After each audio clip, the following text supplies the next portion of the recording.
শেরেবাংলা জাতীয় ক্রিকেট স্টেডিয়ামের একাডেমি মাঠে স্টাম্প ভাঙার খেলায় মেতেছেন নাহিদ রানা। ডানহাতি এই ফাস্ট বোলার অসংখ্যবার স্টাম্পে হিট করেছেন, একাধিকবার স্টাম্প উপড়ে ফেলেছেন।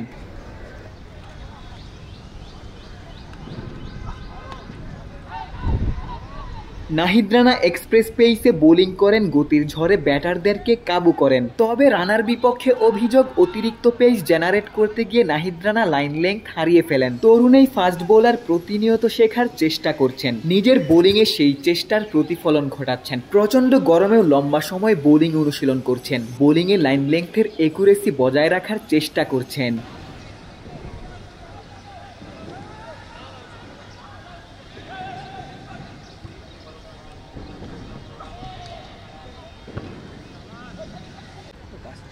আধুনিক ক্রিকেটে শুধু র পেস দিয়ে টিকে থাকা দায়, এক্সপ্রেস পেসে সুইং কিংবা একুরেট বাউন্সার দিয়ে পাওয়ার প্লেতে সফল হওয়া যায়। তবে মিডল ওভার কিংবা স্লগ ওভারে ব্যাটারদের বিপক্ষে সফল হতে গেলে বোলিংয়ে ভ্যারিয়েশন আনতে হয়। নাহিদ রানাও নিজের বোলিংয়ে ভ্যারিয়েশন আনার চেষ্টা করছেন, ডেথ ওভারে সফল হতে স্লোয়ারের পাশাপাশি ইয়র্কারও রপ্ত করছেন।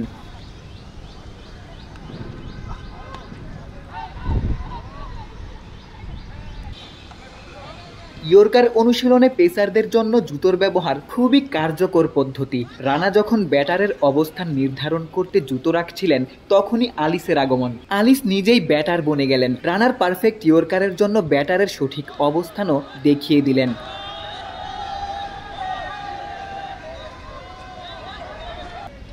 পারফেক্ট ইয়র্কার অ্যাটেম্পটে নাহিদ রানা সফল হননি, তবে আলিস আল ইসলাম পিকচার পারফেক্ট ইয়র্কার মেরেছেন। নাহিদ রানার অর্ধেক ভেঙে দেয় স্টাম্প পুরোপুরি ভেঙে দিয়েছেন।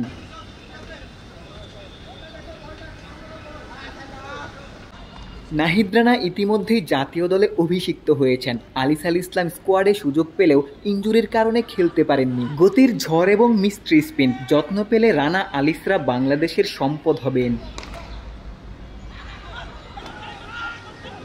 শেরেবাংলা জাতীয় ক্রিকেট স্টেডিয়াম থেকে ক্যামেরায় আমিনুল ইসলাম সুজনের সঙ্গে গোলাম সারোয়ার, ক্রিকেট 97।